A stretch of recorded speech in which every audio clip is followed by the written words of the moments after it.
దయచేసి సబ్స్క్రైబ్ చేసుకోండి. మీ విలువైన అభిప్రాయాలని కామెంట్స్ రూపంలో మాకు తెలియచేయగలరు. Thank you. ఆ రాత్రి గడియారం 2 దాటిన సమయం. నగరం మొత్తం నిద్రలో మునిగిపోయి ఉన్నప్పటికీ భువనేశ్వర్ ఔట్స్కర్ట్స్లోని ఆ పాత హైవే మాత్రం అలా నిశ్శబ్దంగా ఊపిరి పీల్చుకుంటూనే ఉంది. దూరంగా ఎక్కడో కుక్కలు మురిగిన శబ్దం, పొదల్లో గాలి రాసుకునే చప్పుడు, అప్పుడప్పుడు విద్యుత్ తీగల మధ్య చిమ్మే చిటపటలు, ఇవన్నీ కలిసిపోయి ఆ రాత్రిని అసహజంగా మార్చేశాయి. ఇదే హైవేపై గతంలో ఎన్నో అనుమానాస్పద ప్రమాదాలు జరిగాయని స్థానికులు చెబుతుంటారు. ముఖ్యంగా అర్ధరాత్రి 12 నుండి ఉదయం 3 మధ్య ప్రయాణించిన వాళ్లల్లో కొందరు మాత్రమే గమ్యానికి చేరారని, ఇంకొందరు మాత్రం గమ్యం చేరినా మానసికంగా పూర్తిగా మారిపోయారని, ఇంకొందరి గురించైతే ఏ సమాచారం లేదని భయంకర గాసిప్స్. అలాంటి కథలను విని గట్టిగా నవ్వాడు రామ్. అతని 2 స్నేహితులు అజయ్, సూర్య ముగ్గురూ ఒక ఫంక్షన్ నుండి తిరిగి వస్తూ అదే మార్గాన్ని ఎంచుకున్నారు. ఎందుకంటే అది షార్ట్కట్.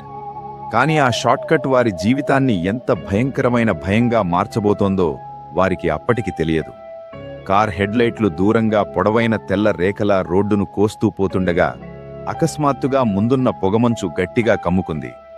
ఎయిర్ కండిషనర్ ఆఫ్ చేసినా కూడా గాజు మీద నీటి బిందువులు ఏర్పడుతూనే ఉన్నాయి. రామ్ స్టీరింగ్ను గట్టిగా పట్టుకుని, ఏంట్రా ఇది, ఇక్కడిలా ఫాగుంది అని అడిగాడు. అజయ్ మొబైల్ సిగ్నల్ చెక్ చేస్తే నెట్వర్క్ పూర్తిగా గల్లంతైపోయింది. సూర్య మాత్రం వెనుక సీట్లో కిటికీ బయటికి చూస్తూ ఒక్కసారిగా గట్టిగా ఊపిరి పీల్చుకున్నాడు. ఎందుకంటే దూరంగా రోడ్డు మధ్యలో తెల్లని దుస్తులు వేసుకున్న ఒక చిన్న ఆకారం నిలబడి ఉంది. మొదట వాళ్లు అది మనిషే అనుకున్నారు. బహుశా ఏదైనా గ్రామం అమ్మాయి సహాయం కోసం నిలబడి ఉంటుందని భావించారు. కాని కార్ దగ్గర పడుతున్న కొద్దీ ఆ ఆకారం కదలలేదు. చేతులు కింద వేలాడుతూ, తల కాస్త వంగి, జుట్టు ముఖాన్ని పూర్తిగా కప్పేసి రాత్రిగాలిలో ఒక్క వెంట్రుక కూడా కదలకుండా నిలిచిపోయింది. రామ్ హారన్ కొట్టాడు. ఒక్కసారి, 2 సార్లు, 3 సార్లు. కాని ఆ అమ్మాయి కదల్లేదు. అజయ్ దగ్గరకు పోవద్దురా, ఇదేదో తేడాగా ఉంది అన్నప్పటికీ రామ్ బ్రేక్ నెమ్మదిగా నొక్కి కార్ వేగం తగ్గించాడు. ఎందుకంటే మధ్య రోడ్డులో మనిషిని ఢీకొట్టడం ఇష్టం లేక. కార్ ఆ అమ్మాయి దగ్గరకు వచ్చేసరికి హెడ్లైట్ వెలుతురులో ఆమె కాళ్లు నేలకి పూర్తిగా తగలకుండా కొంచెం పైకి ఉన్నట్టు కనిపించాయి. అది నిజమో లేకపోతే కార్ లైట్ల వల్ల అలా కనిపించిందో వారికి అర్థం కాలేదు. కాని అదే క్షణం వారి వెన్నులో చల్లని అలికిడి పరిగెడుతుంది. సూర్య తలుపు లాక్ చెక్ చేస్తూ, వెనక్కి తిప్పురా కార్, వెంటనే వెనక్కి తిప్పు అని అరవగా ఆ అమ్మాయి ఒక్కసారిగా తన తల మెల్లగా పైకి ఎత్తి, జుట్టు పక్కకు జారగా కనిపించినవి కళ్లేగాని అవి కళ్ళు కాదు. పూర్తిగా నల్లటి ఖాళీ గోతులు. వాటి లోపల ఎర్రటి తేలికపాటి వెలుగు మెరుస్తోంది. పెదవుల మూలలో అసహజమైన చిరునవ్వు. అదే సమయంలో కార్ ఇంజన్ అకస్మాత్తుగా ఆగిపోయి డాష్బోర్డ్ లైట్లు ఒక్కసారిగా ఆఫ్ అయి మళ్లీ ఆన్ అయ్యాయి. రేడియో స్వయంగా ఆన్ అయి భయంకరమైన గుసగుసలు వినిపించాయి. ఎవరో చెవిలోనే మాట్లాడుతున్నట్టుగా, ఇక్కడికి ఎందుకొచ్చారు, ఇది నా మార్గం అని గట్టిగా అరిచింది. రామ్ స్టార్ట్ చేయడానికి ప్రయత్నించినా, కీ తిప్పినా ఇంజన్ స్పందించలేదు. చెమట సిందిస్తూ మళ్లీ ప్రయత్నిస్తుండగా ఆ అమ్మాయి ఒక్క అడుగు కూడా వెయ్యకుండా ఒక్కసారిగా కార్ ముందు నుండి కనిపించకుండా మాయమైపోయింది. పోయింది అని అజయ్ ఊపిరి పీల్చుకోగానే వెనుక సీట్లో సూర్య గట్టిగా కేక వేశాడు. ఎందుకంటే రియర్ వ్యూ మిర్రర్లో అదే ముఖం కార్ వెనుక రాజుకి అతుక్కుని చూస్తోంది. జుట్టు గాలిలో ఎగురుతూ, కళ్లలో ఎర్రటి వెలుగు పెరుగుతోంది. ఆ క్షణం కార్ స్వయంగా స్టార్ట్ అయి వేగంగా ముందుకు దూసుకెళ్ళింది. స్టీరింగ్ రామ్ చేతిలో ఉన్నప్పటికీ దాన్ని ఎవరో కనిపించని చేతులు బలంగా తిప్పుతున్నట్టు అనిపించింది. బ్రేక్ నొక్కినా స్పందించకపోవడం. స్పీడోమీటర్ 20 నుండి 60, 80, 100కి ఎగబాకడం. రోడ్డు పక్కన ఉన్న చెట్లు, బోర్డులు, మైళ్లురాళ్లు అన్నీ ఒక నలుపు రేఖలా వెనక్కి జారిపోతుండగా ముగ్గురు కేకలు వేస్తున్నారు. అప్పుడు రోడ్డు పక్కన ఒక పాత బోర్డు మెరుస్తూ కనిపించింది. Accident prone zone, drive slow అని. అదే బోర్డు కింద పగిలిపోయిన పాత కార్ అవశేషాలు, ఎండిపోయిన పూలమాలలు, కొవ్వొత్తుల మిగతా మైనం. సూర్యకి ఒక్కసారిగా ఒక విషయం గుర్తొచ్చింది. కొన్ని సంవత్సరాల క్రితం ఇక్కడే ఒక చిన్నారి రాత్రి ప్రమాదంలో చనిపోయిందని వార్తల్లో వచ్చింది. డ్రైవర్ ఆగకుండా పారిపోయాడని, ఆ అమ్మాయి ఆత్మ ఇంకా సహాయం కోసం రోడ్డు మధ్య నిలబడుతుందని స్థానికులు చెప్పుకునే కథ. అలాంటి ఆలోచనతోనే అతని గుండె వేగం పెరిగింది. అదే సమయంలో కారు ముందు మళ్ళీ ఆ అమ్మాయి కనిపించింది. ఈసారి చాలా దగ్గరగా, కళ్ళు పెద్దవిగా, నోరు అసహజంగా వీచి, మనిషి కాదని స్పష్టంగా తెలియజేసే రీతిలో. రామ్ గట్టిగా స్టీరింగు తిప్పగా కార్ రోడ్డు పక్క చెట్టును ఢీకొట్టేంత దూరంలో ఆగిపోయింది. ఒక భారీ ఝలక్, గాజు ముక్కలు ఎగిరిపడడం, లోపల పొగ. కొన్ని క్షణాల నిశ్శబ్దం తర్వాత ముగ్గురూ కళ్ళు తెరిచారు. వారు బ్రతికే ఉన్నారు. కానీ కార్ బయట పూర్తిగా నిశ్శబ్దం. ఆ అమ్మాయి ఎక్కడా కనిపించలేదు. రామ్ తలుపు తీయాలని ప్రయత్నించగానే బయట నుండి మెల్లగా తలుపుపై ఎవరో గోళ్లతో గీచినట్టు శబ్దం వినిపించింది. క్రర్ క్రర్. గాజుపై తెల్లని వేళ్లిముద్రలు మెరుస్తూ కనిపించాయి, ఒక్కొక్కటిగా పెరుగుతూ. ముగ్గురూ ఊపిరి బిగబట్టుకుని కదలకుండా కూర్చున్నారు. ఎందుకంటే ఇప్పుడు వారికి స్పష్టంగా అర్థమైంది, ఇది కేవలం ఒక ప్రమాద స్థలం కాదు. ఇది ఎవరో వదిలిపెట్టిన ఆత్మ తన బాధను మళ్లీ మళ్లీ పునరావృతం చేసే శాపగ్రస్త హైవే అని. ఇక్కడికి వచ్చిన ప్రతి వాహనం ఆమె కథలో భాగమవుతుందని, ఆమె చివరి క్షణాన్ని మళ్లీ ఎనాక్ట్ చేస్తుందని. ఆ గోళ్ల శబ్దం ఆగిన తర్వాత మళ్లీ రేడియోలో అదే గుసగుస, ఇంకా ముగియలేదు అని వినిపించగానే స్క్రీన్ నల్లగా మారిపోయింది. రాత్రి గాలి శబ్దం మాత్రమే మిగిలింది. ఇంకా ఏమి జరగబోతోందో తెలియని భయంతో వాళ్లు లోపలే ఉన్నారు.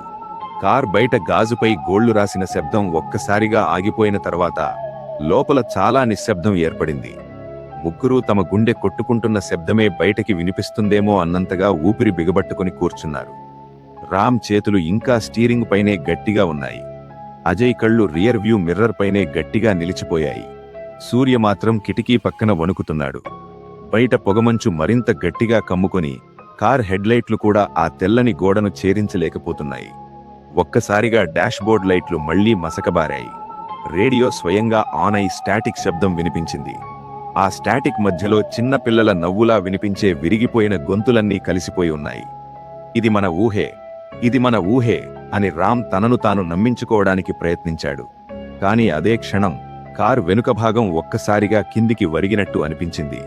ఎవరైనా బరువైనది ట్రంక్పై పెట్టినట్టు అనిపించింది. అజయ్ ధైర్యం చేసి వెనక్కి తిరిగి చూడగా గ్లాస్పై లోపలికి వంగి చూస్తున్న తెల్లని ముఖం స్పష్టంగా కనిపించింది. జుట్టు పూర్తిగా తడి, కళ్లలో నల్లటి ఖాళీ, పెదవుల మధ్య నుండి జారుతున్న ఎర్రటి ద్రవం. అతను కేకవేశాగానే ఆ ముఖం ఒక్కసారిగా కనిపించకుండా పోయింది. కాని వెంటనే ట్రంకుపై ఎవరో కొట్టినట్టుగా బలంగా దెబ్బలు వినిపించాయి. ధమ్ ధమ్ ధమ్. ప్రతి దెబ్బతో కార్ మొత్తం కంపించసాగింది. సూర్య ఏడుస్తూ తలుపు తీయద్దు, ఎట్టి పరిస్థితుల్లో తీయద్దు అన్నాడు. కాని పరిస్థితి ఇంకా భయంకరంగా మారింది. ఎందుకంటే కార్ ఇంజిన్ స్వయంగా స్టార్ట్ అయి మళ్లీ వేగంగా ముందుకు కదలసాగింది. ఈసారి స్టీరింగ్ రామ్ చేతిలో ఉన్నప్పటికీ దాన్ని ఎవరో కనిపించని చేతులు బలంగా తిప్పుతున్నట్టు అనిపించింది. రోడ్డు మధ్యలో మళ్లీ అదే చిన్నారి ఆకారం కనిపించింది. ఈసారి ఆమె ఒంటరిగా లేదు. ఆమె వెనుక పొగమంచులో మరికొన్ని నల్లటి నీడలు కదులుతున్నాయి. ప్రమాదాల్లో చనిపోయిన వారి ఆత్మల్లా ఆకారం లేని చీకటి ముసుగులవి. కారు వేగం తగ్గకుండా నేరుగా ఆమె వైపు దూసుకెళ్తుండగా రామ్ బ్రేక్ ప్యాడల్ను పూర్తిగా నొక్కాడు. కాని పాదం కింద ఖాళీగా ఉంది. బ్రేక్ పనిచేయడం మానేసింది.